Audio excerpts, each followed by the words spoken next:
What's good? What's going on, everybody? Welcome to the Raw Game Marketing YouTube channel. Thank you guys for watching. I appreciate you. Also, I would love for you guys to join my free school group. Go on school.com, SKOOL.com. Look for Raw Game, RAWGAME, where I'm just giving out plenty of game to keep you in the game. You feel me? I'm just giving out information that I did research on, and it's just based off of my own personal opinion. And I just want you guys, everybody, to be able to grow, scale their business, get business funding, learn different hacks, or overall just learning, because learning is power. When you learn better, you can do better. And I'm still learning at the same time. You don't know what you don't know, and you can't do what you don't know. So remember that. Continue to leave your comments in your comment box. Also, share this live. Tell a friend, a family member. Just share it. Like, do all of that. We've been talking about this business credit, and we're going to continue to talk about business credit right now because that's the wave and that's what's going on. You know, data always changes. So feel free, if you have any updated data, to share that with me. Based off of this video, when you watch this video, it could be outdated data. New information may have surfaced, and you may have something a little more accurate. I don't have a problem with that.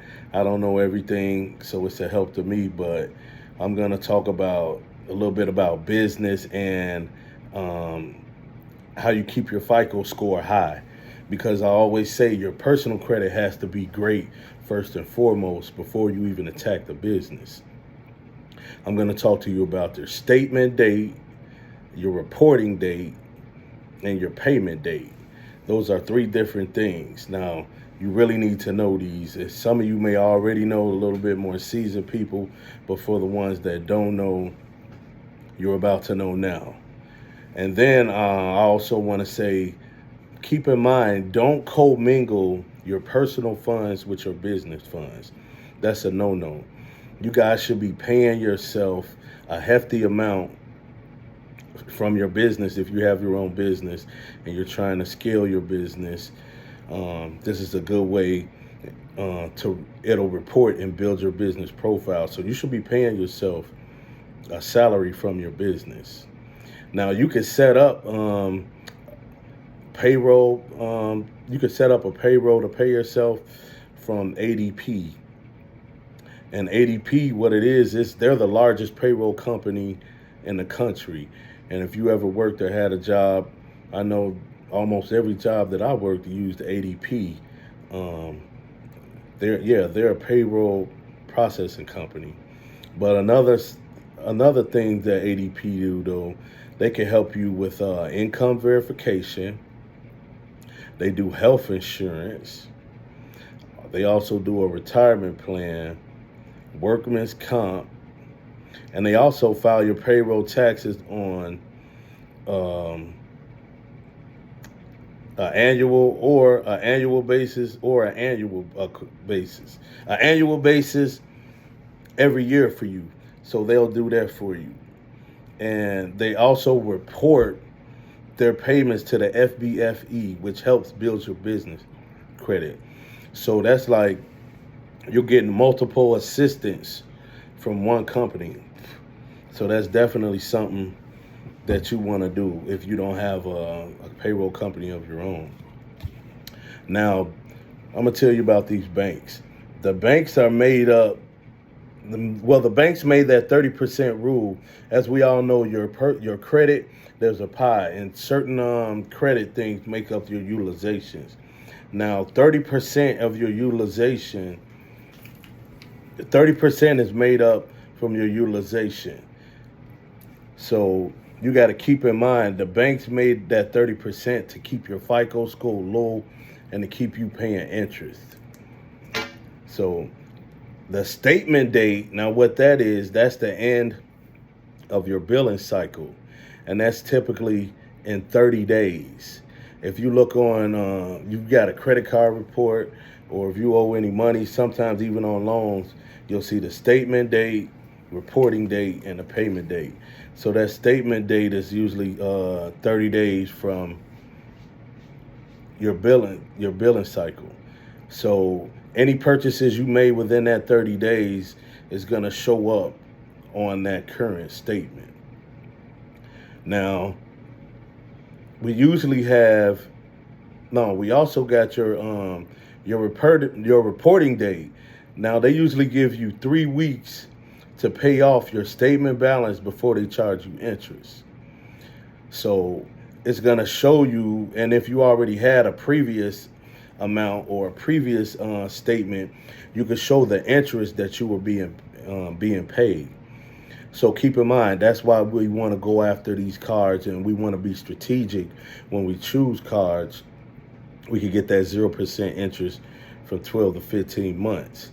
But sometimes you don't get that. And if you don't get that, you just want to keep an eye on your credit report and keep that in mind. And then also the statement date is the same date as your reporting date as well. So now your payment due date, that's going to show when it's due. It's going to give you like 2 options.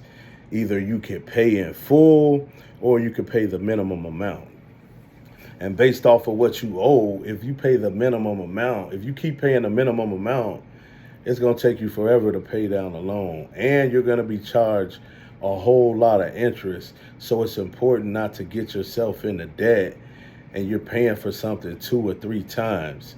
So if you can't afford it, you really shouldn't be charging it. You should be leveraging your credit to make more money, not just buying frivolous things, going out buying stuff. Because you can get yourself into trouble. Credit can either change your life, but it can also destroy you at the same time. But what I would do is, if I owed an amount, I would pay that. I would either just try to pay it off before that statement billing date, or if I couldn't, I would roll it over to another credit card that's 0% interest, or I would go after, or if I had a credit card in mind, I would go after a credit card. If I got tight on cash or if I couldn't do nothing, I would try to roll it over to a credit card or get a credit card with 0% interest. That way I would take one balance that particularly could accumulate interest and roll it over to a new balance. Now I'm paying no interest at all. So these banks, like I said, they made up that 30% rule to to keep your FICO score low and to keep you paying interest. So you definitely got to keep your FICO score low at all times, and you definitely don't want to be paying all this interest. Some people be paying like 18% interest. You got to read the small print on these cards too, because after that 12 months, when they give you that 12-month grace period, 16 months or 24 months, you'll be paying interest on what you owe. And then from my understanding, from the amount that you rolled over, you'll be paying interest on all that. So just keep that in mind, guys. And don't forget about that ADP or to get you a business and start paying yourself. So you'll look more professional when you go to the bank. You'll have like a payroll set up for yourself.